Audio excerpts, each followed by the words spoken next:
Kabanata 3121. Nakasuot ng malungkot na ekspresyon. Sinabi ni Tamuus, may hindi tama. Bakit hindi ko makontak si Benedict? May nangyari ba? Hindi naman. Sabi ni Jedranka, napakalakas ni Benedict. Walang paraan na maaaring may nangyari. Siguradong nag-aalala siya na baka malantad siya. Kung isa sa alang-alang na maraming makapangyarihang tao ang nagtitipon sa pavilion ngayon. Kaya naman pinili niyang hindi sumagot. Malungkot na sabi ni Tamuus. Hindi lang Benedict. Wala akong makontak kahit isang especially iya na itinanam ng sanctuary sa pavilion. Kung hindi ako nagkakamali, tiyak na nahanap ng pavilion ang mga especially iya na nakalusot sa kanilang hanay at nasakop sila. Ano ang dapat nating gawin kung gayon? Tanong ni Jedranka, dapat ba nating ituloy ang ating plano? Isa itong once in a lifetime na pagkakataon. Si Sylvester at Helvius ay nasugatan. At ang lakas ng pavilion ay lubhang nabawasan. Kung palalampasan natin ang pagkakataong ito, maaari nating makitang imposibleng lipulin sila sa hinaharap. Nahulog sa malalim na pag-iisip si Tamuus. Pagkaraan ng ilang oras, sinabi niya, huwag nating madaliin ang mga bagay-bagay. Dapat tayong maghintay ng matyaga sa ngayon. Since we have gone all out, I don't want any unexpected accidents to happen. Naiintindihan. Tumango si Jedranka at tinikom ang bibig. Nang maramdamang may mali, si Tamuus ay hindi kumilos ng walang ingat, sa halip ay pinagmasdan ang sitwasyon mula sa mga anino. Samantala, si James at ang iba ay matiyagang naghintay ng ilang araw. Bagamat natapos na ang elixir gathering, hindi kumilos ang sanctuary. Pagkatapos ng elixir gathering, ang pagsusuri sa pagkadisipulo ay isinaayos sa oras. Kasabay nito, sa banal na lugar sa likod ng Sky City, si James at ang iba pa ay nakasuot ng mabangis na ekspresyon. Sinabi ni James, bagaman maraming araw ang lumipas, ang sanctuary ay hindi kumilos. Naramdaman siguro nila na may mali. Sabi ni Helvius, syempre meron sila. Ipinakulong na natin ang lahat ng mga especially iya na nakalusot sa ating hanay. Bago ang operasyon, tiyak na aabot sila sa kanila. Ngayong naputol na ang kanilang komunikasyon, tiyak na naramdaman nila na may mali. Kaya, hindi sila kikilos ng walang ingat. Dismayado, sinabi ni Nuob, ano ang dapat nating gawin kung gayon? Pinaplano kong makita kung gaano ako kalakas ngayon sa pamamagitan ng pakikipaglaban sa sanctuary. Marahang tinapik ni James ang ibabaw ng mesa gamit ang kanyang daliri. Makalipas ang ilang oras, bigla siyang tumigil. Ang tanging paraan lang namin ay hilingin kay Benedict at sa iba pa na magpadala sa kanila ng mensahe. Iyan lang ang paraan para kumilos ang sanctuary. Nang marinig ito, malungkot ang ekspresyon ni Sylvester habang sinabi niya, malapit ng imposibleng ipagkanulo nila ang sanctuary. James said nonchalantly, not necessarily. Kinampihan nila ang sanctuary dahil ang mga mata nila ay nasa curse magic. Napaupo si Benedict sa lupa. Bagamat kawawa, sinulyapan niya si James at walang pakialam na nagtanong, bakit ka nandito? Bagamat siya ay mukhang walang pakialam sa labas. Lihim siyang naguguluhan sa loob. Bakit malayang pumasok sa banal na lugar ng pavilion ang isang hamak na figure tulad ni James? Maaari ba talaga siyang maging isang napakalakas na tao? Naguguluhan siya.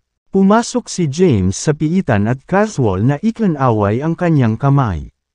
Agad namang lumitaw ang isang upuan. Habang nakaupo siya sa upuan, tumingin siya kay Benedict at malamig na sinabi, Benedict, alam mo ba kung bakit ka natalo? Umiling si Benedict at sinabing, hindi ko alam, ni hindi ko gustong malaman. Alam niyang talo na siya. Ang kanyang kapalaran ay magiging kakilakilabot. Marahil siya ay mabubuhay, ngunit siya ay makukulong sa natitirang bahagi ng kanyang buhay. Sabi ni James, sa totoo lang, Nag-disguise ka ng husto. Kahit na ang master ng pavilion ay hindi nakakakita sa iyo. Kung mapupunta ang lahat ayon sa plano, makikipagtulungan ka sa sanctuary mula sa loob kapag inatake nila ang pavilion. Kapag nangyari iyon, tiyak na masisira ang pavilion.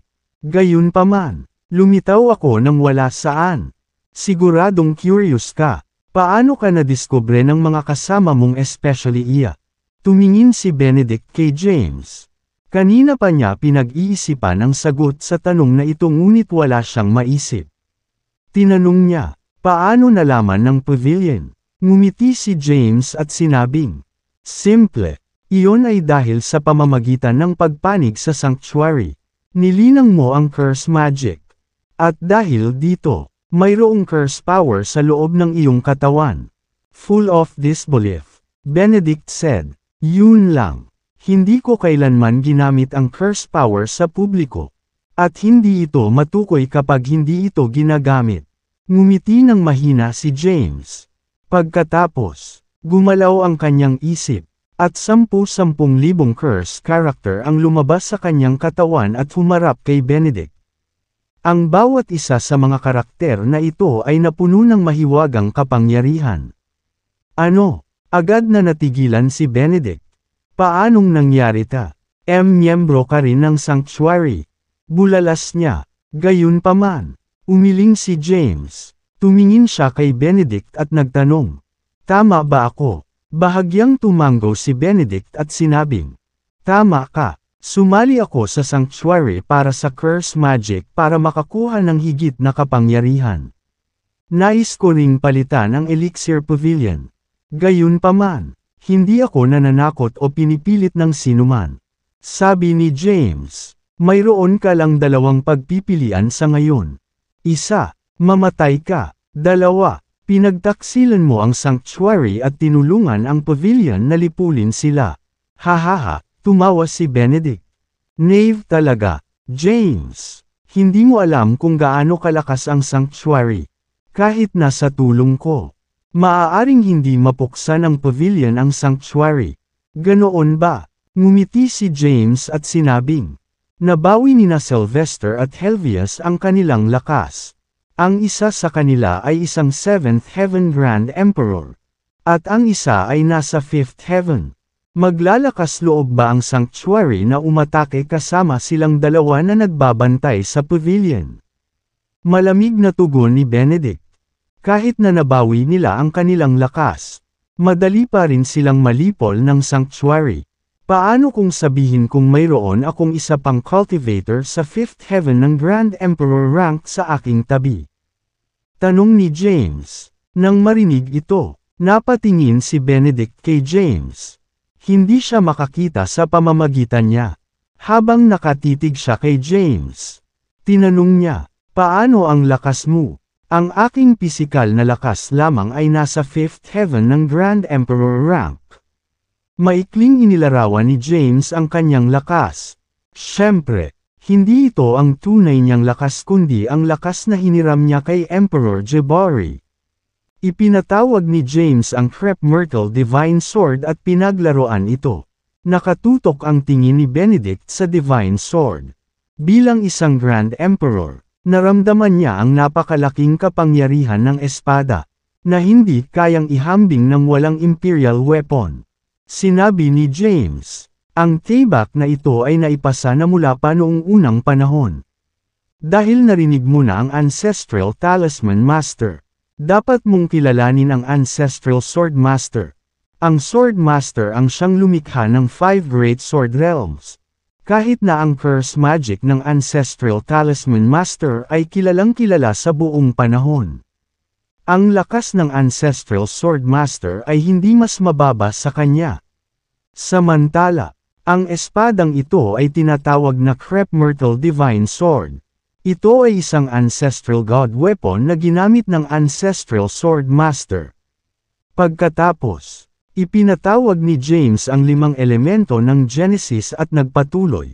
Ang 5 elemento ng Genesis ay nasa mga kamay ng 5 Ancestral Masters ng langit at lupa sa Primeval Age. Gamit ang 5 elemento ng Genesis, Nilikha nila ang groundbreaking elemental inversion. Gaya ng alam nating lahat. Ang lahat ng nasa ilalim ng landas sa langit ay walang halaga at walang halaga. Gayunpaman, ang elemental inversion ay may kakayahang tumugma sa heavenly path. Casual na inalis ni James ang elemental inversion at ipinatawag ang infinity steles, na nasa pinaliit na bersyon. Ang infinity steles ay mga banal na bagay na umiral mula noong likhain ng langit at lupa. Alam ni James na hindi siya susundin ng buo ni Benedict nang hindi siya binibigyan ng ilang benepisyo. At saka, nag-aalala siya na baka magsabuatan si Benedict para ay set up siya. Sa ganoong paraan, hindi lamang nila mabibigo na lipulin ang sanctuary, ngunit maging ang pavilion ay maaaring madamay. Naantig si Benedict. Alam niya kung gaano kalakas ang curse magic. Sa lahat ng mga taon na ito, nakakuha lamang siya ng kaunting inscription ng sumpa sa kabila ng maraming taon niyang paglilingkod para sa sanctuary. Kung handa si James na turuan siya ng curse magic, ito ay isang mahusay na deal. Tumingin siya kay James at sinabing, "May tanong ako." Sinabi ni James, "Magtanong ka." Tinanong ni Benedict, "Saan ka nanggaling?" Sinaman siya ng tingin ni James. Pagkaraan ng ilang segundo, dahan-dahan niyang sinabi, "Nagmula ako sa hinaharap." Ang kinabukasan, natigilan si Benedict. Tumango si James at sinabing, "Oo." Pagkatapos, maikling inilarawan niya ang 4 na kalamidad ng sangkatauhan sa lupa. "Nakarating ako sa boundless realm mula sa hinaharap na naghahanap ng silver lining para sa sangkatauhan. Ang lakas ko naman. Huwag ka nang manghula. Kailangan mo lang malaman na ang Sanctuary's Chancellor, na ang lakas ay katumbas ng 9th Heaven ng Grand Emperor rank matapos makuha ang napakalaking curse power sa cursed world ng Eidolon Realm. Nagawa kong talunin siya kahit na ano. Hindi gaanong mahalaga ang ranggo ni James. Gayunpaman, sa lahat ng ito, siya ay isang napakalakas na figure sa mata ng iba. Ngayon, nagsimula na siyang gampanan ang papel. Pagkatapos niyang magsalita ay walang kamalay-malay siyang napakamot sa ilong. Alam ni Benedict ang mga pangyayaring naganap sa cursed world of the Eidolon Realm. Habang siya ay sumapi sa sanctuary, alam niya ang mga pangyayaring naganap. Hindi niya inaasahan na si James pala ang misteryosong tao na sumire sa mga plano ng sanctuary. Sa napakalakas na figure sa panig ng pavilion, dapat ay madali nilang malipol ang sanctuary. "Anong kailangan mong gawin ko?" tanong ni Benedict. Sinabi ni James, "Bagaman nagsimula na ang elixir gathering, hindi kumilos ang sanctuary. Naramdaman siguro nila na may mali. Gusto kong sabihin mo sa kanila na maayos ang lahat sa pavilion at mayroon silang green light para magpatuloy." Tumango si Benedict at sinabing, "Oo naman." Sabi ni James, "I don't trust you that much. Kaya, manampa ka ng isang makalangit na panunumpa." Nang marinig ito, hindi na nagdalawang isip si Benedict at agad na nanumpa ng makalangit na panunumpa. Nang makita ito, gumaan ang loob ni James. Bagamat hindi na makontrol ng heavenly path ang isang Grand Emperor, hindi ito nangangahulugan na magagawa ng mga Grand Emperor ang gusto nila. Kung hindi man, maaari silang mapuksa. Kaya, kahit na ang isang Grand Emperor ay nakatali sa isang heavenly oath, bakit hindi mo simulan sa pamamagitan ng paglabas ng aking selyo? Tumingin si Benedict kay James. Napakamot ng ulo si James. Dahil walang paraan para tanggalin niya ang seal na inilapat ni Sylvester.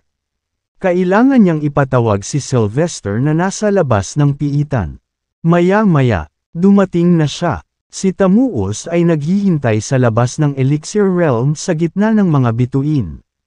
Samantala, hindi siya basta-basta umupo kundi ipinadala niya ang kanyang mga nasasakupan sa Elixir City para imbestigahan ang sitwasyon. Gayunpaman, napakaraming tao doon, at ang lahat ay tila ganap na karaniwan. At saka, Walang insider information ang mga subordinate na pinadala niya tungkol sa pavilion. Habang siya ay nakatali, nakatanggap siya ng mensahe mula kay Benedict. Nang marinig niya na normal na ang lahat doon, nakahinga siya ng maluwag. Gayunpaman, siya ay isang maingat na tao. Noon, hindi niya kayang makipag-usap sa bawat especially iya na ipinadala ng sanctuary para makalusot sa pavilion. Ngayong nakipag-ugnayan sa kanya si Benedict, lalo siyang naging maingat, kaya, nagsimula siyang makipag-ugnayan sa iba.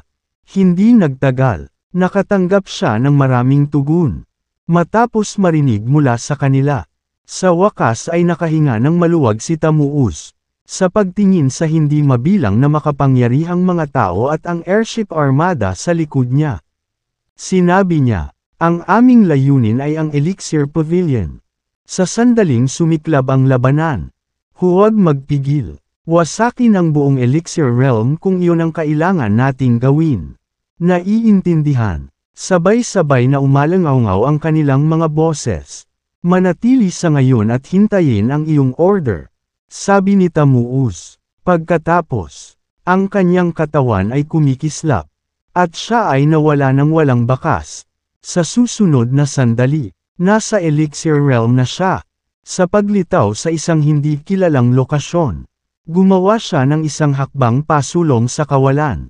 Isang bitek ang lumitaw sa kawalan nang pumasok siya.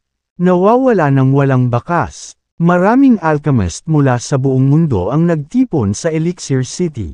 Isang malaking bitak ang lumitaw sa kalangitan. At hindi mabilang na mga hibla ng itim na aura ang lumitaw mula sa mga bitik at binalot ang Elixir City. Sa banal na lugar ng pavilion. Nang masaksihan ito, naramdaman ni James at ng iba pa ang lamig sa kanilang mga gulugod. Nagsimula na, nakasuot ng mabangis na ekspresyon. Ipinatawag ni Sylvester ang kanyang buong lakas at handang lumahok sa labanan. Bahagyang iwinagayway ni James ang kanyang kamay at sinabing, huwag kang walang ingat. Ang mga makapangyarihang figure ng sanctuary ay hindi pa lumilitaw. Dapat nating hintayin na lumitaw sila bago ipakita ang ating mga sarili. Bukod sa, tumingin siya kina Sylvester at Helvius sa likod niya at nagbabala. Huwag magpakita ng sarili maliban kung talagang kinakailangan. Hayaan mo kami ninuob na maging taliba. Tumango sina Sylvester at Helvius. Habang lumilitaw ang isang malaking bitak sa kalangitan. Hindi mabilang na mga hibla ng itim na aura ang lumitaw at bumalot sa buong lungsod. Ang milyon-milyong magsasaka ay nabalot din ng kadiliman. Ano yun? Ano ang nangyayari? Anong nangyari? May bitik sa langit. Ang lahat ay napuno ng pagkabalisa. Ha. Habang ang Elixir City ay nababalot ng isang itim na aura. Isang pagsabog ng nakakabinging tawa ang umusbong. Na umalangaw sa buong Elixir Pavilion. Sa sandaling iyon, maraming nagniningning na ilaw ang kumikislap sa mga taluktok ng pavilion. At hindi mabilang na makapangyarihang mga figure ng pavilion ang lumitaw. Milyon-milyon sa kanila ang lumitaw sa langit at nakatayo sa isang hilera. Nakatingin sa bitak sa harap nila. Samantala, unti-unting lumabas ang isang itim na anino mula sa bitek. Na unti-unting naging isang lalaki. Mukha siyang bata at nakasuot ng itim na damit. Bukod doon, naglabas siya ng itim na aura. Sino ang nang-ahas na kumilos ng walang galang sa pavilion sa panahon ng Elixir Gathering? Malamig na sabi ng dakilang elder ng pavilion. Pagkatapos, casual niyang iwinagayway ang kanyang kamay. At ang napakalawak na kapangyarihan ng landas ay lumitaw sa kanyang palad. Ang kapangyarihan ng landas ay naputol sa hangin patungo sa direksyon ng Tamuus. Ang dakilang elder ng pavilion ay isang dakilang emperador na tinatawag na Nergal Daniela. Bilang ikatlong dakilang emperador ng langit, nagtataglay siya ng mataas na katayuan sa pavilion, kung saan siya ang namamahala sa lahat ng bagay. Sa sandaling kumilos siya, ang kapangyarihan ng landas ay natipon sa kanyang palad at sumugod patungo kay Tamuus. Na nasa malayo, Lumitaw si Tamuos sa langit at tumayo sa himpapawid habang ang isang mahinang ngiti ay sumilay sa kanyang mukha. Ang sanctuary ay natatakot kina Sylvester at Helvius. Hindi isang Nurgle lamang. Kaya naman, nang dumiretso ang kapangyarihan ng nakakatakot na path patungo sa kanya, casual siyang kumaway, at isang itim na liwanag ang lumitaw sa kanyang palad, na nagtipon upang bumuo ng isang itim na disk. Madaling hinarangan ng disk ang pag-atake ni Nurgle. Nang makita ito, nagsalubong ang kilay ni Nurgle. Pagkatapos, itinutok niya ang tungkod sa kanyang kamay sa direksyon ni Tamuos. Sa sandaling iyon, lumitaw ang isang bitak sa kawalan at dumiretso sa Tamuos. Gayunpaman, sa sandaling iyon, casual na iwinagayway ni Tamuos ang kanyang kamay, at lumitaw ang mga misteryosong itim na karakter. Ang mga itim na karakter na ito ay nagtataglay ng kakaibang kapangyarihan. Bago pa makapag-react si Nurgle, naramdaman niya ang isang nakakatakot na kapangyarihan na dumarating sa kanya. Sa ilalim ng labis na presyon, nagsimulang lumitaw ang mga bitak sa kanyang katawan habang siya ay bumagsak mula sa langit at bumagsak sa isang bundok sa ibaba. Walang pagkakataon ng mga Grand Emperor laban sa mga kapwa Grand Emperors sa mas mataas na sub-rango. Kahit na ang isang Grand Emperor sa Third Heaven tulad ni Nurgle ay hindi kalaban kay Tamuos. Pumasok sa formation. Ipagtanggol ang mga bundok. Nang makitang natalo si Nurgle, ang ibang mga figure ng pavilion ay nataranta at nagmamadaling isinaaktibo ang formation. Si Tamuos naman ay composed. Noong nakaraan, kailangan niya ng ilang pag-iisip para masira ang mountain formation ng pavilion. Ngayon, gayunpaman, hindi na kailangang gawin ito. Tumingin siya sa likod at nag-utos. Sisingilan. Habang nag-utos siya, maraming makapangyarihang figure ng sanctuary ang lumitaw. At hindi mabilang na mga airship ang lumitaw sa kalangitan sa labas ng Elixir City. Nang makita ito, ang makapangyarihang mga figure ng pavilion ay namutla. Pinagmamasdan ni James ang sitwasyon mula sa loob ng banal na lugar. Nang makitang lumitaw ang kalaban, kumislap ang kanyang katawan, at lumitaw siya sa hangin. Maraming tao sa likod ni Tamuos ang Chancellor, Jedranka, at Jima. Nang makita si James, namutla ang mukha ng Chancellor habang walang kamalay-malay na paatras at itinuro si James na nasa di kalayuan. The Deputy Leader, siya na. Nanginginig ang boses niya. Siya ang sum-ire sa mga plano natin sa Cursed World. Siya. Natigilan si Tamuos. Di kaya'y ang lakas niya ay umabot na sa puntong kahit ako ay hindi na nararamdaman. Nataranta si Tamuos. Pagkaraan ng ilang sandali, tumingin siya kay James at ikinuyom ang kanyang mga kamao. Sinabing, "Kaibigan, walang kinalaman sa iyo ang operasyon ng sanctuary. Mangyaring umalis ka agad. Kami ay magpapasalamat sa iyo magpakailanman." Napatingin si James kay Tamuos. Sa sandaling iyon, narinig ang boses ni Emperor Jabari. "Mag-ingat ka, James. Isa siyang Grand Emperor sa 7th Heaven. Kahit na ay absorb mo ang lahat ng aking kapangyarihan at ganap na buhayin ang iyong pisikal na lakas. Madali pa rin niyang sirain ang iyong mga pisikal na panlaban." Nang marinig iyon, naging malungkot ang ekspresyon ni James. Gayunpaman, dahil dumating na ang sanctuary, wala siyang ibang pagpipilian kundi ang salubungin sila ng direkta. Nakatitig kay Tamuos. Walang pag-aalinlangan niyang sinabi habang may ayos na ekspresyon sa kanyang mukha. "Sorry, but no can do." Nagdilim ang mukha ni Tamuos habang malamig na sinabi niya. "Hinihiling mo ito." Sa ilalim ng normal na mga pangyayari, nanakit na sana siya. Gayunpaman, sinabi sa kanya ng Chancellor na si James ay nagtataglay ng nakakatakot na lakas at sinira niya ang mga plano ng sanctuary noon. Sanay pa nga siya sa curse magic at kaya niyang sumipsip ng curse power. Bagamat siya ay bahagyang natakot, hindi niya maalis ang pavilion. Ang pavilion ay lumago upang maging isang powerhouse. Kung hahayaan nilang patuloy na umunlad ang pavilion sa ganoong kabilas na bilis, maaaring hindi sila malipol ng sanctuary balang araw. Kung ganoon, mamamatay ka. Lumakas ang boses ni Tamuus. Sa likod ni James ay hindi mabilang na makapangyarihang mga figure ng pavilion na lahat ay nagtataglay ng napakalaking kapangyarihan. Sa sandaling iyon, tumayo si Nergal na bumagsak sa isang bundok. Nag-flash ang katawan niya, at humarap siya kay James. Sumulyap kay James. May malungkot na ekspresyon sa mukha niya habang sinasabi, "Bakit ka nandito?" Nabalitaan ni Nergal ang tungkol kay James at alam niyang nananatili siya sa Elixir Residence sa lahat ng oras na ito. Sinabi sa kanya ni Jules na si James ay isang makapangyarihang figure. Gayunpaman, nang maramdaman ang kanyang aura, hindi niya inilagay sa puso ang mga sinabi ni Jules. Kung tutuusin, mahina at hamak ang aura ni James. Ngayong si James ay nasa labas.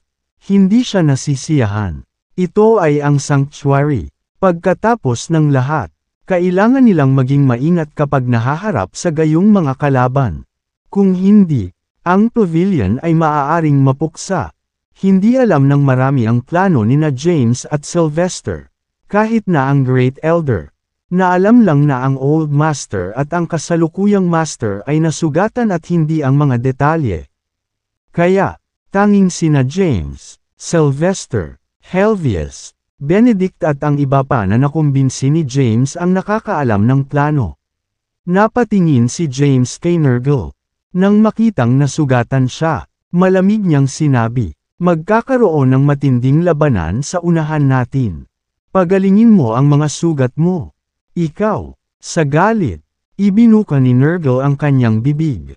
Ang sanctuary ay ginawa ang lahat upang sirain ang pavilion sa pamamagitan ng pagpapakilos ng daan-daang Grand Emperors. Kahit na ang kanilang kahusayan ay nasa mababang dulo ng Grand Emperor rank. Tungkol sa una hanggang ikalawang langit, ito ang mga Grand Emperor na nakatayo sa tuktok ng Power Pyramid. Kung tutuusin, ang nag-iisang Grand Emperor na lumalaban ng buong lakas ay nakakatakot. Hindi pa banggitin ang daan-daan sa kanila. Bukod sa mga Grand Emperors, ang Sanctuary ay may maraming iba pang quasi-emperors at cultivators sa tuktok ng divine rank. Hindi mabilang na mga numero ang lumitaw mula sa mga airship sa likod ng Tamuus. Nang magsimula na silang kumilos, biglang lumitaw ang isang misteryosong linya mula sa ibaba at bomb alot sa Elixir City.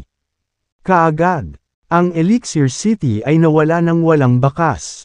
Ito ay isang formasayon na inihanda ng maaga upang protektahan ang lungsod. Kapag na-activate na, ang Elixir City ay dadalhin sa isang lugar na ligtas. Sa sandaling iyon, ang Pavilion's Mountain Formation ay na-activate na. Nakatayo sa itaas ng Sky City. Tinitigan ni James si Tamuus mula sa malayo. Nang makita ang hindi mabilang na makapangyarihang mga figures sa likod niya. Isang lamig ang damaloy sa kanyang gulugod. Ito ang magiging pinakamahalagang labanan na nalabanan niya sa buong buhay niya. Baliin ang formasayon. Jedranka, utos ni Tamuus. Naiintindihan. Tumayo agad si Jedranka. Casual na winuwagayway ang kanyang kamay. Lumitaw sa kanyang palad ang mga misteryosong karakter. Sa pagkakataong iyon, agad na nakontrol si Jules na nasa loob ng Elixir Residence. Matapos makontrol, tumungo siya sa core region ng formation at sinubukang sirain ito mula sa loob. Gayunpaman, walang tugon. Namutla ang mukha ni Jedranka. Nakasuot ng malungkot na ekspresyon. Sinabi niya, "Deputy Leader, hindi masisira ang formation." Galit na galit. Nagmura si Tamuus. Ano ba ang nangyayari? Umiling si Jedranka at sinabing, "Hindi ko alam. Natitiyak kong mababasag ko ang formasayon ng bundok ng pavilion. Ngunit ngayon, walang tugon. May isang posibilidad. Malamang binago ng pavilion ang mountain formation. Ang ekspresyon ni Tamuus ay naging kakaibang solemn. Sa sandaling iyon, nilapitan siya ng Chancellor at Bamulong, Deputy Leader. Nararamdaman ko ang mga hindi pangkaraniwang pagbabago sa landas sa langit. Kung tama ang aking mga extrapolations, maaaring mabaygo ang aming operasyon. Tumigil ka sa pakikipaglokohan sa akin. Nagdilim ang mukha ni Tamuus nang sabihin niya. Ang sanctuary ay naglabas ng todo upang lipulin ang pavilion. Ngayon, ang dalawang pinakamakapangyarihang figure ng pavilion ay nasugatan. Kahit kaya pa nilang lumaban, nabawasan ng husto ang kanilang lakas. Kung wala sina Sylvester at Helvius, paano plano ng pavilion na labanan tayo? Ngayon, kailangan lang nating sirain ang formation para lipulin ang pavilion. Desidido si Tamuus na sirain ang pavilion. Kahit na ang Chancellor ay nag-extrapolated na may mga pambihirang pagbabago sa Heavenly Path at na ang operasyon ay maaaring mabaygo. Si Tamuus ay hindi isang tao na iiwan ang kanyang kapalaran sa langit. Atake sa lahat ng paraan. Utos ni Tamuus. Tumakbo. Naramdaman ang nakakatakot na pagbabago-bago ng enerhiya na nagmumula sa pavilion. Naramdaman ng makapangyarihang mga tao ng iba't ibang pamilya at sekta ng Elixir Realm na may mali. Nang walang kaunting pag-aalinlangan, agad silang nakatakas sa Elixir Realm kasama ang kanilang mga pamilya at mga disipulo sa kalawakan at pinagmasdan ang sitwasyon mula roon. Sa formation, ang makapangyarihang mga figure ng pavilion ay nakasuot ng malungkot na ekspresyon. Masyadong makapangyarihan ang sanctuary, kahit na mayroon silang proteksyon ng mountain formation. Malapit nang masira ang formation batay sa kasalukuyang bilis ng pag-atake ng kaaway. Ano ang dapat nating gawin? Maraming sect elders ng pavilion ang tumingin kay James na nakatayo sa himpapawid. Kumalma ka, malungkot ang ekspresyon ni James. Hindi pa ngayon ang oras para mag-strike dahil gusto niyang magbigay ng mas maraming oras para umatras ang mga buhay na nilalang sa Elixir Realm. Masyadong nakakatakot ang mga opens iba ng sanctuary dahil ang daan-daang Grand Emperors ay walang tigil na umaatake sa formation. Kapag naramdaman ang mga hindi pangkaraniwang pagbabago sa pavilion, tiyak na aalis kaagad ang mga magsasaka ng Elixir Realm. Grand Emperor, maaari mo bang i-extrapolate kung ano ang ating mga pagkakataon para sa labanang ito? Tanong ni James kay Emperador Jabari. Sinabi ni Emperor Jabari, James, napakaraming variable para sa labanang ito. Kahit sinong dakilang emperador ay maaaring magpabagal sa takbo ng labanan. Kaya, hindi maaaring extrapolated ang ganitong magulong sitwasyon. Bago iyon, gayunpaman, sinubukan kong i-extrapolate ang kinalabasan ng labanan. Ang natutunan ko ay may mga pambihirang pagbabago sa landas sa langit. Anong ibig mong sabihin? Natarante si James. Ipinaliwanag ni Emperor Jabari, sa normal na mga pangyayari. Ang batas ng langit ay maayos at mahuhulaan. Gayunpaman, may mga irregularidad na naganap. Nangangahulugan ito na hindi matukoy ang kahihinatnan ng labanang ito. Pagkatapos lamang ng labanan ay babalik sa normal ang batas ng langit. Sinasabi mo ba na 50-50 na? Oo, huminga ng malalim si James. Dumagundong. Sa labas, ang sanctuary ay patuloy na umaatake sa pavilion's mountain formation. Kahit na ang formation ay itinayo ni Sylvester. Nagsimulang lumitaw ang mga bitek sa ilalim ng walang humpay na pag-atake ng hindi mabilang na mga Grand Emperors. Ang kanilang malakas na enerhiya ay naging sanhi ng pagkalat ng bitek.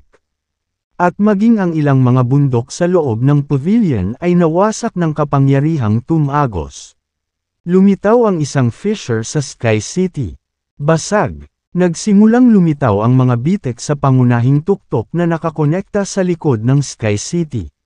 Habang lumilitaw ang mga bitek, isang malaking bilang ng mga bato ang bumagsak. Pagkatapos, nagsimulang gumuho ang Sky City. Ang hindi mabilang na makapangyarihang mga figure ay nagmamadaling lumukso sa hangin at lumitaw sa isang ligtas na rehiyon. Boom! Isang malakas na pagsabog ang naganap sa itaas ni James. Sa itaas niya, nabasag ang ilang bahagi ng formation, at bumubulwak ang napakalaking kapangyarihan. Ang kapangyarihang ito ay naging sanhi ng pag-crack ng void, kung saan ang lakas ng turbulence ay lumundag. Sa sandaling iyon, sa tulong ni Emperor Jabari, ang lakas ni James ay katumbas ng second heaven ng Grand Emperor rank. Hindi lang iyon kundi ang kanyang pisikal na lakas ay ganap na na-activate, na umaabot sa fifth heaven. Kumikislap ang kanyang katawan, at naiwasan niya ang nakakatakot na kapangyarihan. Bumagsak ang kapangyarihan mula sa langit at tumama sa Sky City. Ang Sky City, na nagkaroon ng matinding pinsala, ay gumuho sa sandaling iyon. May mga emergency exit ang pavilion. Nang malapit nang masira ang formation, ang emergency exit ay na-activate, at ang ilang mahihinang disipulo ay nagmamadaling tumakas. Sa di kalayuan, maraming malalakas na figure ang umatake sa formation. Nang makitang masisira na ang formasayon, sumilay ang isang malabong ngiti sa mataimtim na mukha ni Tamuus. Sa sandaling iyon, itinaas niya ang kanyang kamay, at isang kumikinang na espada ang lumitaw sa kanyang palad. Itim ang espada, at may mga mahiwagang inscription na umiikot sa katawan ng sword. Ito ay isang imperial weapon. Itinaas ang espada sa kanyang kamay. Lumitaw ang isang sword light at dumiretso sa formation. Swish! Habang pinuputol ang sword light sa hangin, maging ang espasyo ay nasira. Pagkatapos, isang malaking crack ang lumitaw. Boom! Sa sandaling tumama ang sword light sa formation, agad na nabasag ang formation. Habang nawasak ang formation, isang nakakatakot na kapangyarihan ang dumaan sa pavilion. At ang hindi mabilang na mga bundok at ilog ng pavilion ay agad na nawasak. Sisingilan. 1/3. Lumakas ang boses ni Tamuus, habang binigay niya ang kanyang utos. Ang hindi mabilang na makapangyarihang mga tao sa likod niya ay sumugod. Samantala, marami pa ang lumabas ng pavilion para salubungin sila sa labanan. Sa sandaling nabasag ang formasayon, nagmamadaling tumakas ang ilang bisitang inimbitahan ng pavilion at nagmamasid mula sa malayo. Dahil internal affair ito ng pavilion, hindi nila gustong makialam ng walang ingat. Iyon ay dahil alam nila na ang sanctuary ay naninindigan na lipulin ang pavilion. Kung sumali sila, maaari silang patayin. Paumanhin kung pinaghintay kita. Tamuus Darkness. Isang malakas na dagandong ang umalangaw mula sa loob ng pavilion. Pagkatapos, isang matandang lalaki ang pumailanglang sa langit. Nakasuot ng kulay abong roba. Natatakpan ng puting buhok ang kanyang mukha. Naglabas siya ng nakakatakot na aura na nakaapekto maging sa langit at lupa. Nalumikha ng nakakatakot na magnetic field. Ito ay ang matandang guro. Iniwan ng matandang guro ang kanyang saradong pagmumuni-muni. Marami ang nakahinga ng maluwag nang makita si Sylvester. Si Sylvester ay nasa 7th heaven ng Grand Emperor rank at itinuturing na pinakadakilang manlalaban sa mundo. Kahit na ang sanctuary ay dumating ng may panganib, sila ay malilipol sa sandaling lumitaw si Sylvester. Isang matinding labanan ang sumiklab sa rehiyong ito. Ang mga cultivator mula sa Sanctuary of Darkness at mga cultivator mula sa Elixir Pavilion ay nakikibahagi sa isang buhay at kamatayang pakikibaka. Nang hindi na hinintay ang bilin ni James, kumilos si Nico. Agad siyang sumugod sa isang quasi-emperor. Sinunggaban ang quasi-emperor na ito, at pinaghiwa-hiwalay sila. Nagkalat ang dugo at laman sa isang iglap.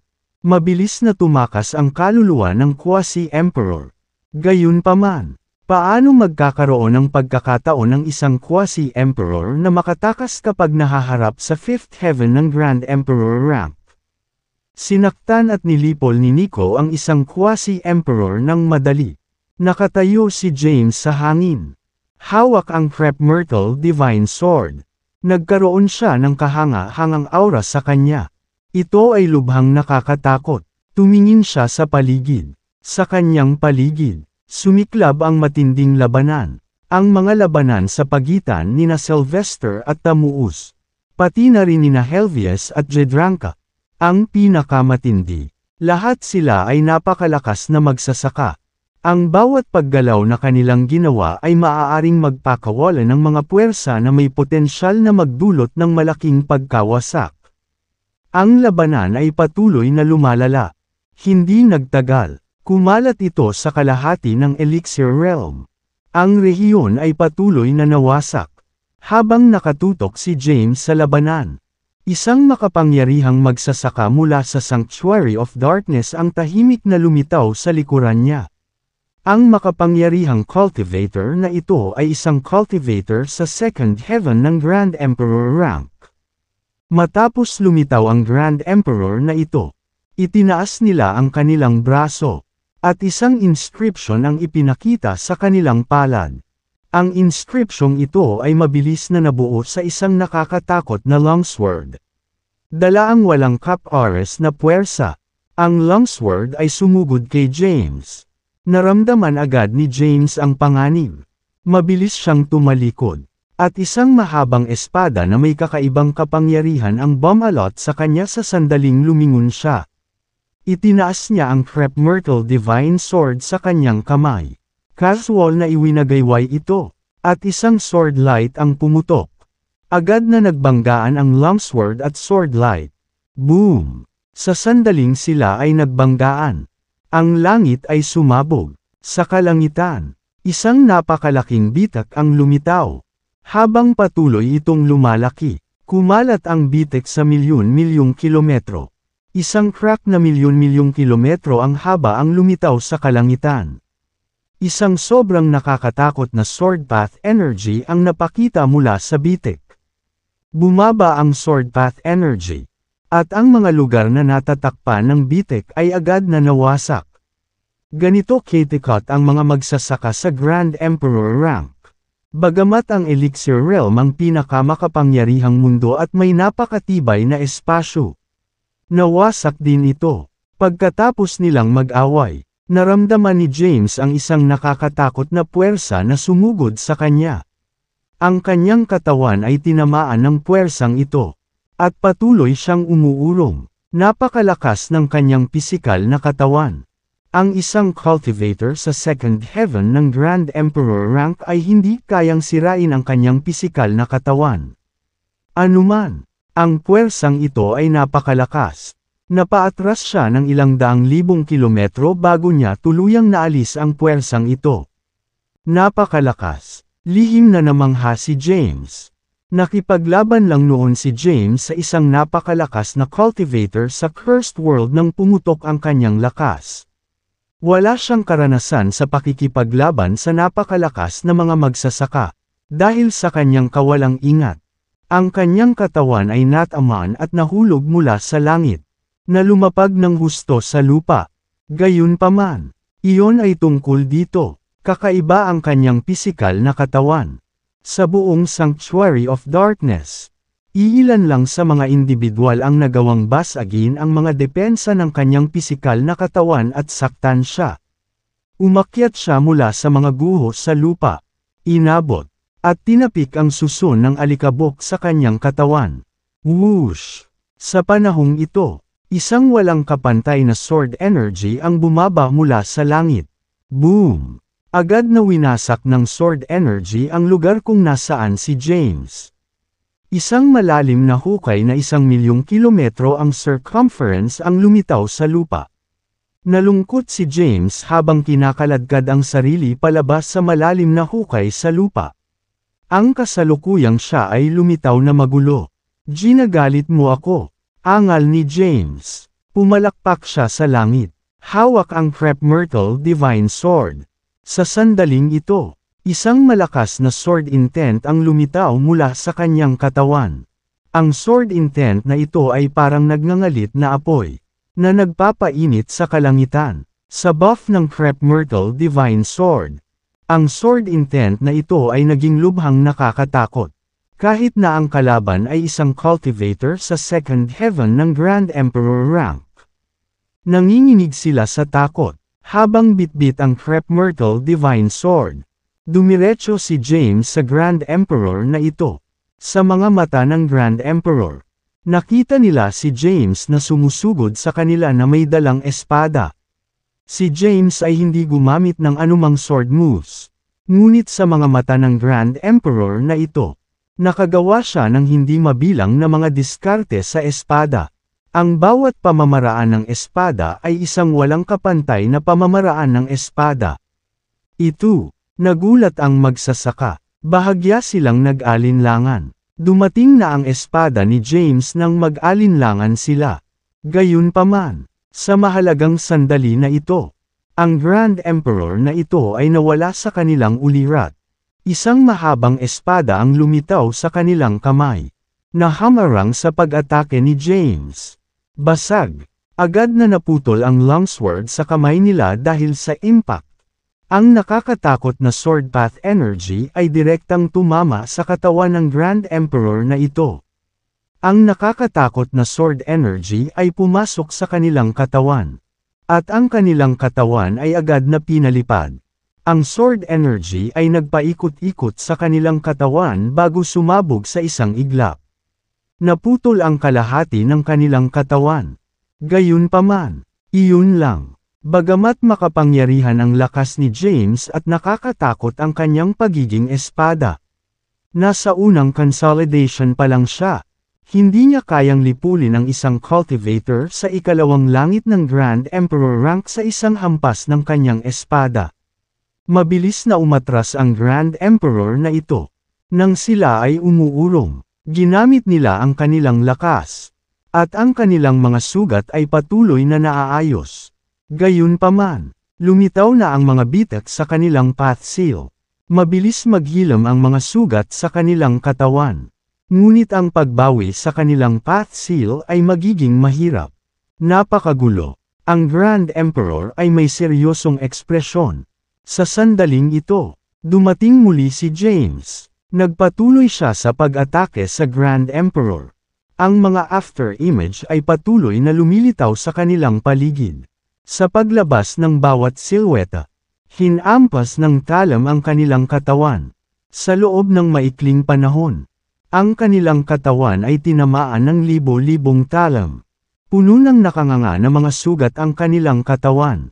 Bukod dito, tutulungan lang niya si Sylvester. Hindi siya direktang makikipag-away hanggang sa kamatayan kay Tamuus. Huminto si James sa pag-atake sa cultivator na ito, na nasa second heaven ng Grand Emperor rank. Sa isang iglap, lumitaw siya sa labas ng Elixir Realm.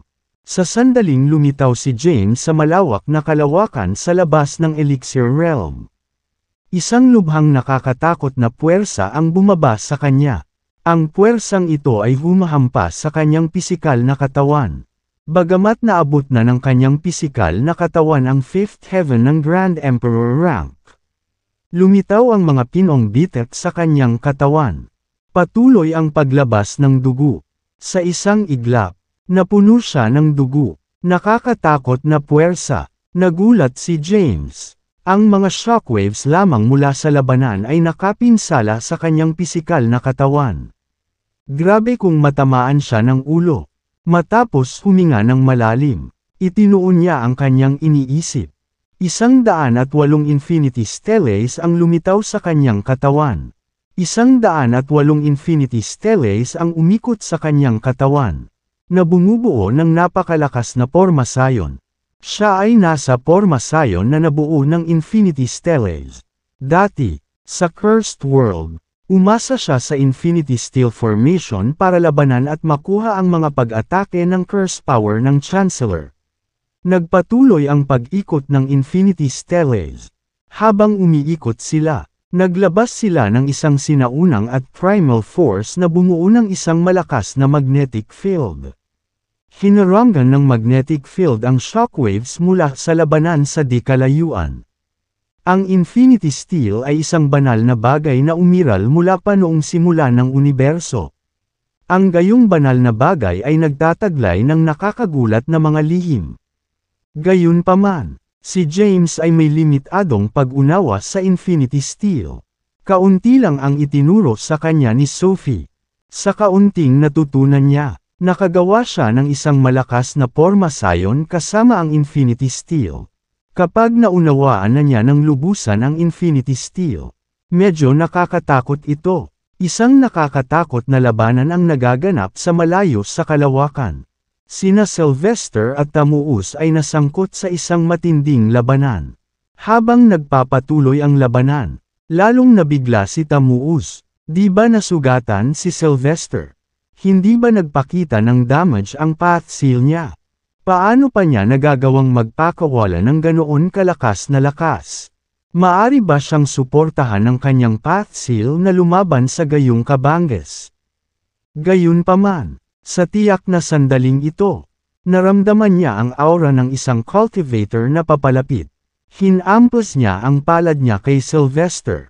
Boom! Kung saan nagsalubong ang kanilang mga palad, may lumitaw na tuldok sa kalawakan.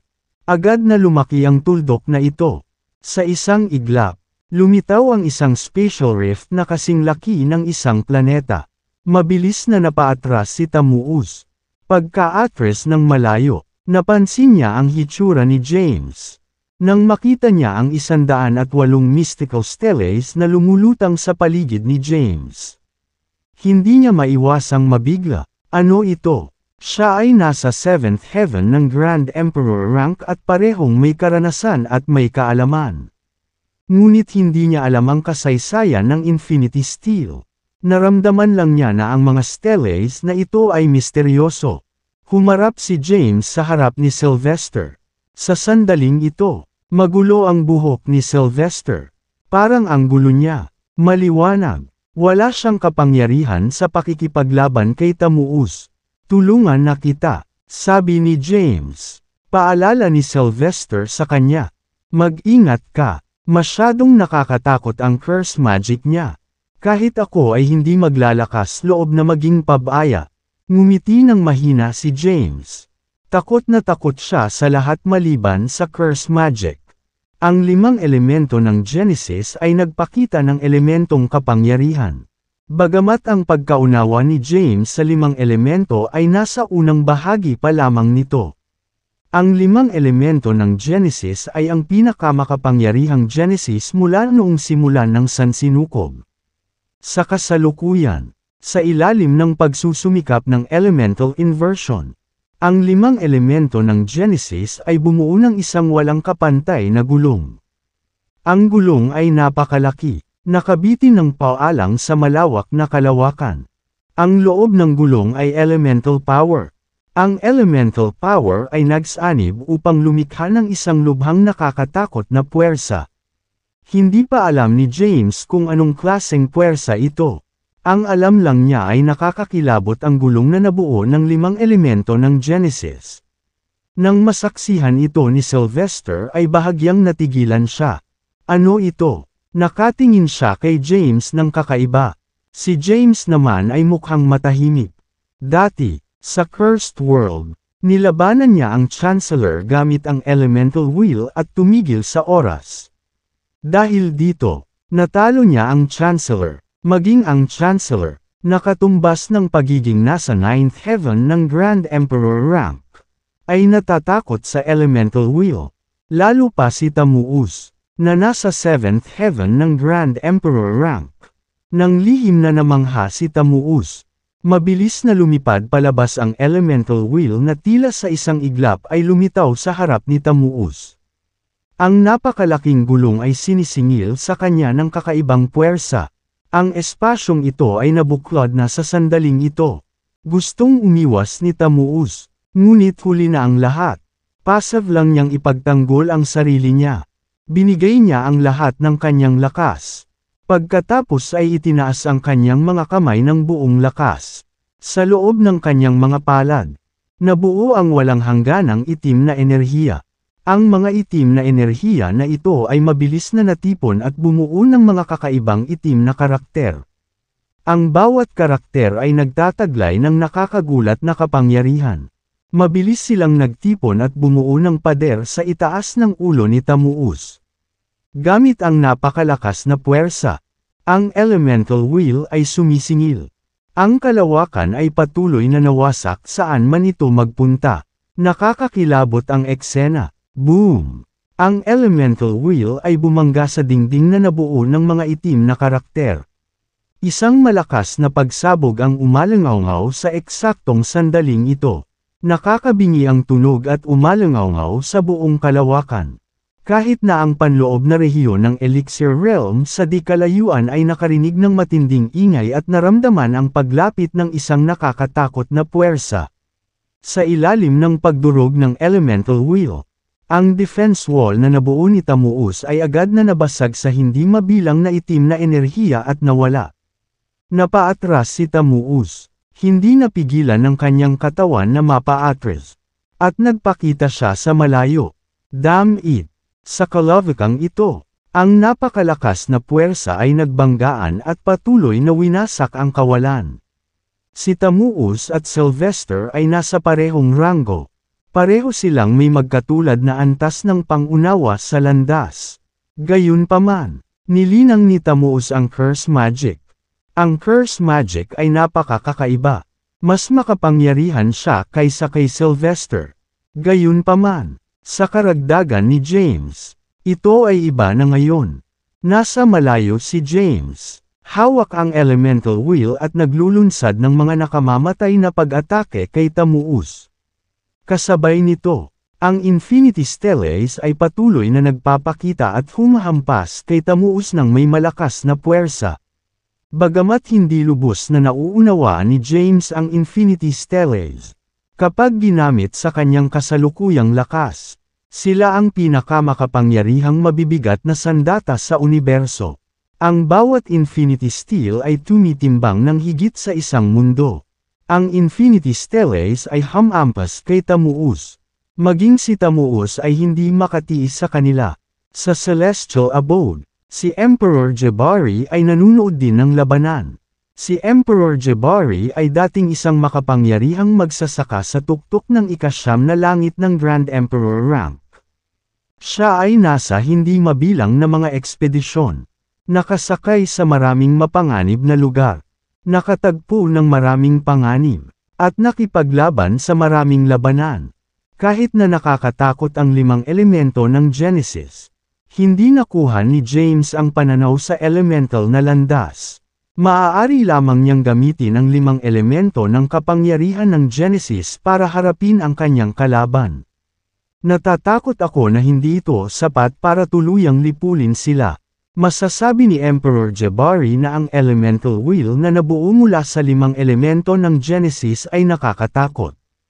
Anuman, hindi nilinang ni James ang elemental na landas. Hindi niya lubusang nagamit ang 5 elemento ng Genesis at elemental inversion. Siya ay tumutulong sa labanan mula sa gilid at maaari lamang guluhin si Tamuus. Kahit nasaktan niya si Tamuus, napakahirap na patayin siya. Si Sylvester naman ay halos ka-level ni Tamuus. Napakahirap para sa kanya na patayin din si Tamuus. Simple lang ang pumili ng mananalo sa pagitan ng mga magsasaka na may parehong ranggo. Ngunit mas mahirap kung ito ay isang labanan hanggang sa kamatayan.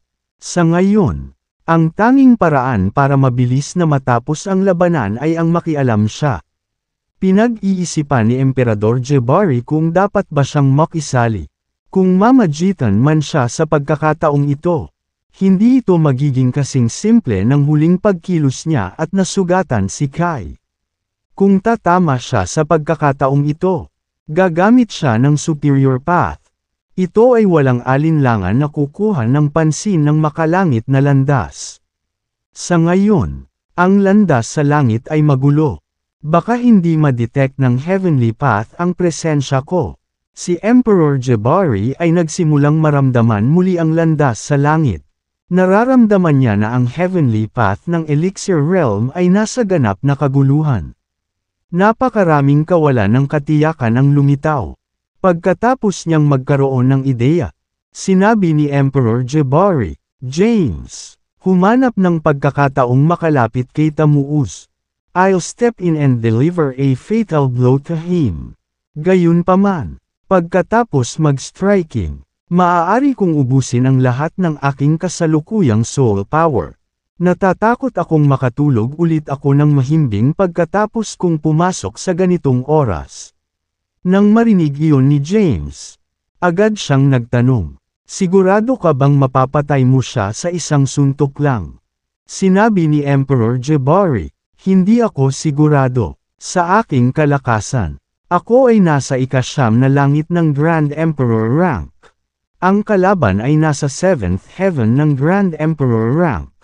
Kung sa panahon ng kalakasan ko, sigurado akong mapapatay ko siya sa isang suntok. Pero soul state lang ako. Napakahina ng lakas ko. Ang pagkatulay sa isang napakalakas na landas na may mahinang lakas ay hindi makakapatay ng isang 7th heaven Grand Emperor. Maaari lamang itong masaktan ng husto sa kanila. Sapat na ang malubhang pinsala. Sabi ni James, naruroon din si Sylvester. Isa rin siyang 7th Heaven Grand Emperor. Hanggat nasugatan ng husto ang kalaban, siguradong mapapatay sila ni Sylvester dito. Si James ay nakikipag-usap kay Emperador Jabari. Pagkatapos ng maikling talakayan, mabilis na lumapit si James at pumasok sa larangan ng digmaan. Sa sandaling lumitaw siya, napansin siya ni Tamuuz. Sa puntong ito ng labanan, nalaman na rin ni Tamuuz si James. Nalaman niyang hindi masyadong malakas ang lakas ni James. Kahanga-hanga lang ang kanyang mga kayamanan. Sa pagpapakita ni James, nabasag ng elemental wheel si Tamuuz. F*** off. Galit na galit si Tamuuz. Ginamit niya ang curse magic para pilitin na labanan ang 5 elements of Genesis wheel. Na pinalipad ito sa kanyang strike. Bagamat pinalipad niya ito, pilit niyang tiniis ang pag-atake ng elemental wheel. Natarante siya, at namuo ang kanyang blood energy. Umaagos ang dugo niya. Hindi niya napigilan ang pagluwa ng isang subo ng dugo. Sa mga panahong ito, nakalapit na si James kay Tamuuz. Ang mga slab ng Infinity Stele sa paligid niya ay ibinato sa kanya.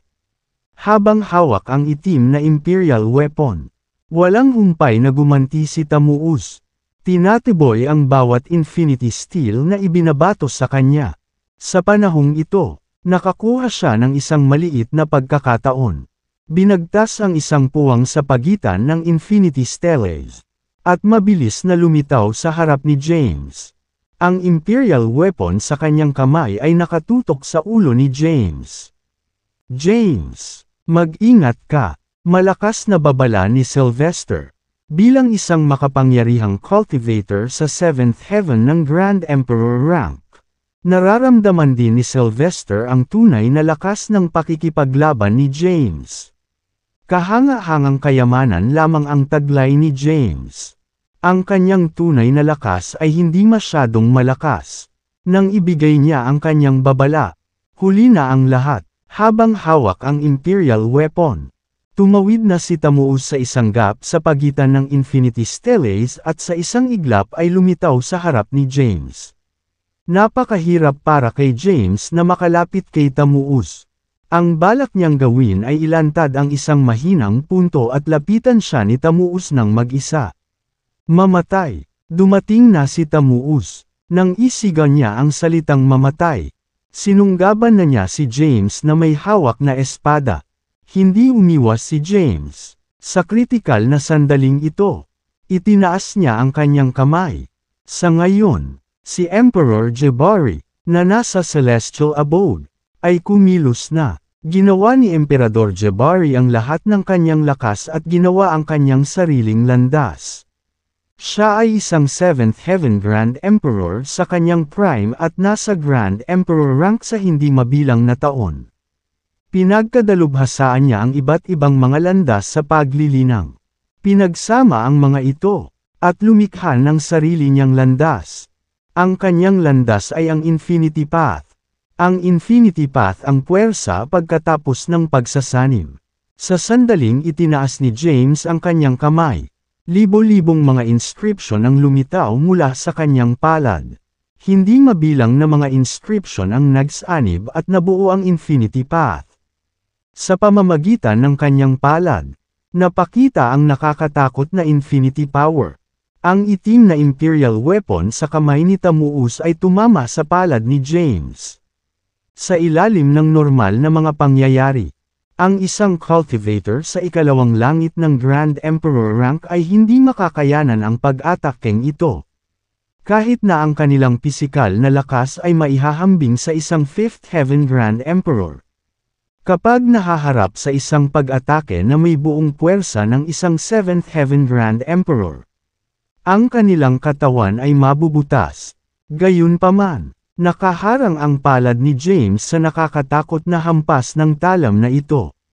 Naramdaman ni Tamuus na hinarang ng mahiwagang puwersa ang kanyang espada. Inilabas niya ang lahat ng kanyang lakas. Ngunit hindi siya makagalaw kahit bahagya. Sa tiyak na sandali na ito, isang lubhang nakakatakot na puwersa ang dumating sa kanyang talam. Kumalat ang puwersang ito sa buong katawan niya. Sa isang iglap, nahati ang kanyang mga braso, at kumalat ang mga bitak sa kanyang katawan. Ang kanyang pisikal na katawan ay nawasak sa isang iglap. Sumabog sa hindi mabilang na mga tipak ng laman. Ang kanyang espiritu ay naiwang mabilis na tumakas. Nakatakas ito sa malayo. Itinuon niya ang kanyang mga iniisip. At mabilis na lumaki ang isang fragment ng kanyang pisikal na katawan. Na nagiging bagong pisikal na katawan sa isang iglap. Ito ang nakakatakot na aspeto ng isang 7th Heaven Grand Emperor. Hanggat may isang patak ng dugo na natitira, magagawa niyang muling buuin ang kanyang pisikal na katawan. Bagamat ang kanyang pisikal na katawan ay muling naayos. Ang ekspresyon ni Tamuus ay hindi pangkaraniwang malungkot.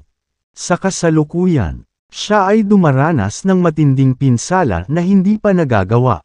Ang kanyang path seal ay puno ng mga butas at maaaring masira anumang oras. Alam niyang nasugatan na si Tamuus. Bukod dito, siya ay malubhang nasugatan. Malaki ang epekto nito sa kanyang kakayahan sa pakikipaglaban. Damn it! Malungkot at nakakatakot ang ekspresyon ni Tamuus. Napansin niyang papalapit sa kanya si Sylvester na may pag-atake. Ang kanyang katawan ay agad na nagbago sa libo-libong mga hibla ng itim na enerhiya. Ang mga itim na enerhiyang ito ay tumakas sa lahat ng direksyon. Pagkatapos noon, tuluyan na silang naglaho mula sa malawak na kalawakan na ito. James, anuman ang iyong pinanggalingan, ikaw ay mapapahamak habang sinasalungat mo ang Sanctuary of Darkness. Si Tamuus ay naglaho mula sa malawak na kalawakan na ito. Ngunit ang kanyang galit na galit ay umalangaw-ngaw pa rin sa rehiyong ito. Umatras na si James sa gilid ng Elixir Realm. Matapos umatras sa Locus-yung ito, ang lakas ni Emperor Jabari ay ganap na naglaho. Ang lakas sa kanyang katawan ay humina at bumalik sa banal na kapangyarihan. Naglaho na rin ang kanyang pisikal na lakas sa kanyang katawan. Na may seryosong ekspresyon, sumugod si Sylvester at sinabing, kapag gustong tumakas ng isang makapangyarihang cultivator sa 7th Heaven ng Grand Emperor rank, walang makakapigil sa kanya. Bakas sa mukha ni James ang pagkadismaya. Naubos na ni Emperor Jabari ang lahat ng kanyang lakas upang mapinsala si Tamuus. Gayunpaman, hindi niya inaasahan na tatalikuran ni Tamuus ang hindi mabilang na mga magsasaka ng Sanctuary of Darkness at tumakas. Sa puntong ito, nasa wakas si James. Tumingin siya kay Sylvester at sinabing, hindi ako sasali sa labanan sa Elixir Realm. Ang iba ay bahala na sayo. Ang pinakamakapangyarihang magsasaka ng Sanctuary of Darkness ay tumakas na. Ang natitira ay hindi magiging problema. Dapat mong mabilis na maibsan ang labanan. Tandaan mong hulihin sila ng buhay kung kaya mo. Sa ngayon, napakakaunti lang ang alam natin tungkol sa Sanctuary of Darkness. Napakaganda kung makakakuha tayo ng ilang mga lead tungkol dito mula sa mga magsasaka na ito. Nakuha ko. Tumango si Sylvester. Hindi siya nagdalawang isip at mabilis na pumasok sa Elixir Realm. Sa pagkakataong ito, ang Sanctuary of Darkness ay nagpadala ng daan-daang Grand Emperors at hindi mabilang na Quasi-Emperors. Ang layunin ay ganap na matanggal ang Elixir Pavilion. Ang labanan ng Elixir Pavilion ay kumalat na sa buong mundo. Matapos tumakas si Tamuuz, hindi na nagtagal si Sylvester sa outer space. Bumalik siya sa Elixir Realm para tulungan si Helvius sa labanan. Si Helvius ay nakikibahagi sa isang matinding labanan kay Jedranka. Pareho silang may magkatulad na ranggo. Magkapantay sila at walang magawa sa isa't isa. Sa pagdagdag ni Sylvester, iba ang sitwasyon. Sa tulong ni Sylvester, isang 7th Heaven Grand Emperor, hindi nagtagal ay natalo si Jedranka. Gusto na rin niyang tumakas. Gayunpaman, sa pagkakataong ito, nakabantay si Sylvester, nang gustong tumakas ni Jedranka. Tinatakan na niya ang espasyo ng maaga, na pinipigilan itong mapunit ang kawalan at makatakas. Si Jedranka ay nahuli ng buhay, at ang kanyang cultivation base ay selyado. Matapos mahuli ng buhay si Jedranka, pinalaya nina Helvius at Sylvester ang kanilang mga kamay upang harapin ang iba pang mga cultivator ng Sanctuary of Darkness. Dagdag pa, naroon si Nico, isang makapangyarihang magsasaka sa 5th Heaven ng Grand Emperor rank. Ang Sanctuary of Darkness cultivators ay dumanas ng pagkatalo pagkatapos ng pagkatalo. Marami sa kanila ang napatay. Ang natitira ay nahuli ng buhay. Ang labanang ito upang pakse ng Elixir Pavilion ng Sanctuary of Darkness ay nagsimula at mabilis na natapos. Ang labanan sa pagkakataong ito ay maaaring ituring na isang kumpletong tagumpay. Ganap nilang winasak ang Sanctuary of Darkness sa isang maliit na halaga. Ang tanging panghihinayang ay nakatakas si Tamuuz. Kasunod ng labanan, nagsimulang itala ng Elixir Pavilion ang mga nasawi sa Elixir Realm. Bagaman ang ilang mga sekta at pamilya ng Elixir Realm ay umalis kasama ang kanilang mga disipulo bago magsimula ang labanan. May ilan na hindi umalis. Ang mga hindi umalis ay nahuli sa labanan. At lahat sila ay namatay dito. Habang sinusuri ang mga nasawi, sinimulan din ng Elixir Pavilion ang muling pagtatayo nito. 2/3. Ang muling pagtatayo ng Elixir Pavilion ay hindi isang malaking bagay sa kanila. Dahil lahat ng Elixir Pavilion cultivator ay napakalakas. Napakadaling itayo muli ang Elixir Pavilion.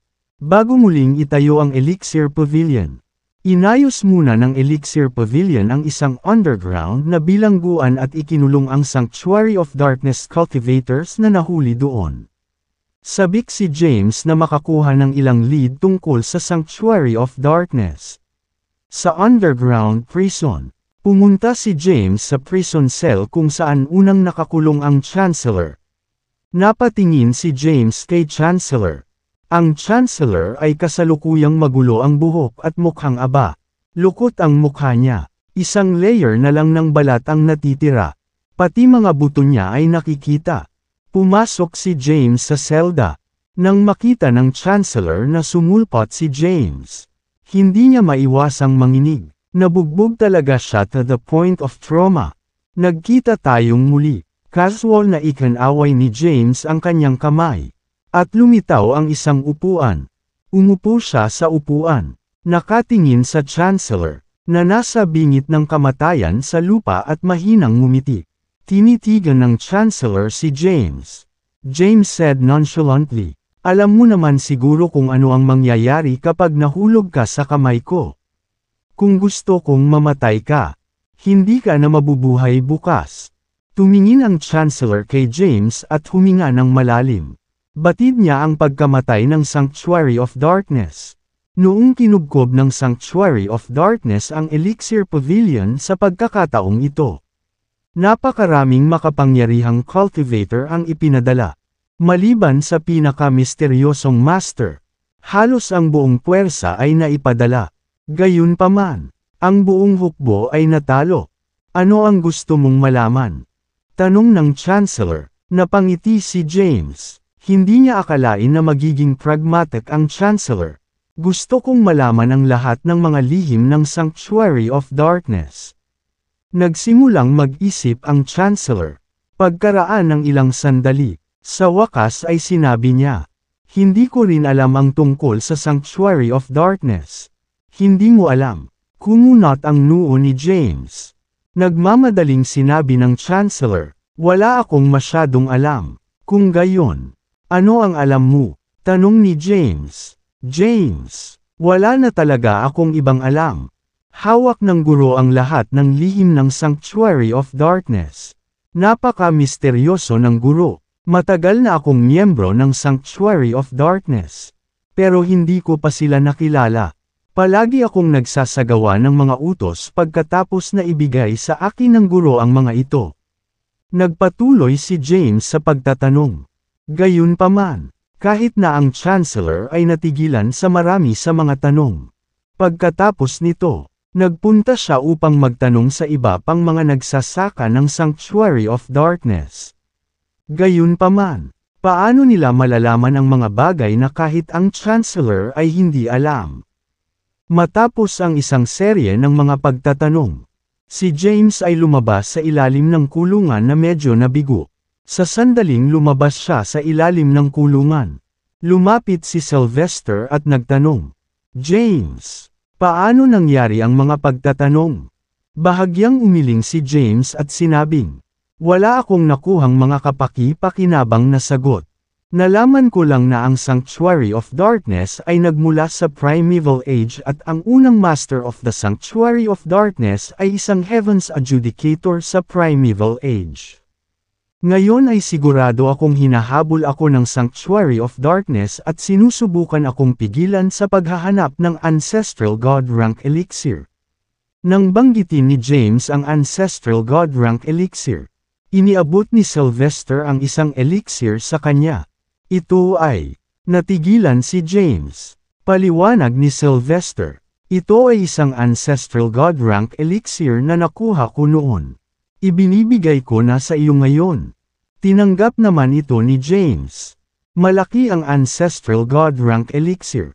Kasing laki ito ng basketball at ang init sa pakiramdam. Maaaring matukoy na ang elixir na ito ay naglalaman ng napakalakas na puwersa. Pagkatingin ni James saglit, niligpit niya ito. Ang ikalimang bahagi ng Ancestral God Rank Elixir ay natagpuan. Mayroon pang apat na ikalimang nakakalat sa paligid. Kasalukuyan siyang nag-aalala na pagkatapos ng ilang taon. Ang Ancestral God Rank Elixir na nasa isang lugar doon ay nakuha na at naabsorb ng ibang mga cultivator. Ipinahayag ni James ang kanyang pag-aalala. Nakangiting sabi ni Sylvester, "Be at ease, James. Ito ay ang Ancestral God Rank Elixir. Paano ito mapadalisay? Sa totoo lang, ang mga nakatadhana lamang ang makakapagpino at makaka-absorb ng Ancestral God Rank Elixir. Kung hindi sila nakatadhana, kahit na ang isang makapangyarihang cultivator sa 9th Heaven ng Grand Emperor rank ay maaaring hindi kayang pinuhin ang Ancestral God Rank Elixir." Sa sinabi ni Sylvester, gumaan ang pakiramdam ni James. Magkatabing naglakad ang dalawa palabas ng kulungan sa ilalim ng lupa at patungo sa isang bulubundukin na naibalik na.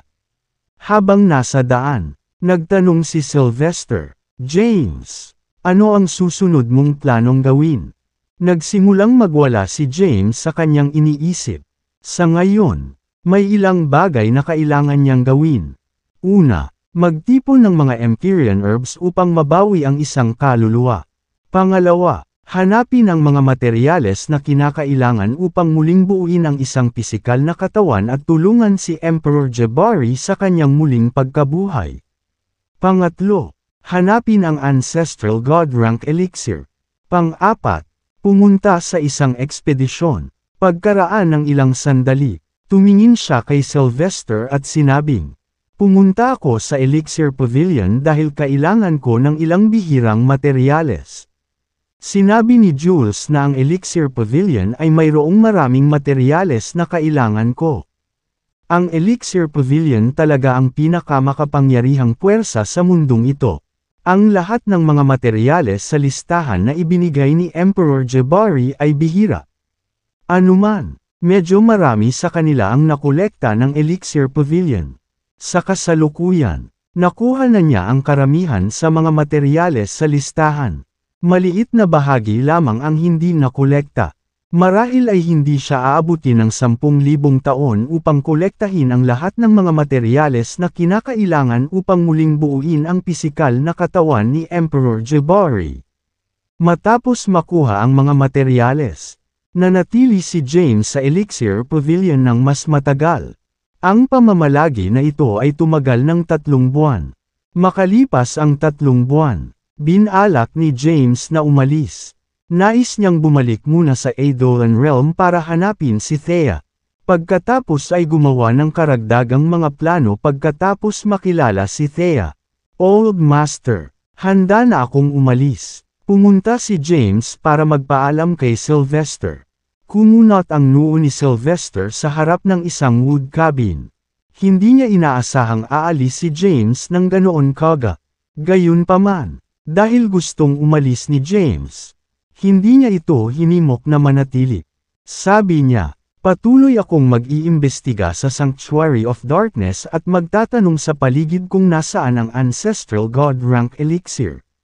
Kung may mga lead, aabisuhan kita kaagad. Sige, tumango si James. Pagkatapos magpaalam kay Sylvester, bumalik si James sa kanyang bakuran. Pinalabas niya sina Yevproxia at Monica, na nasa Celestial Abode.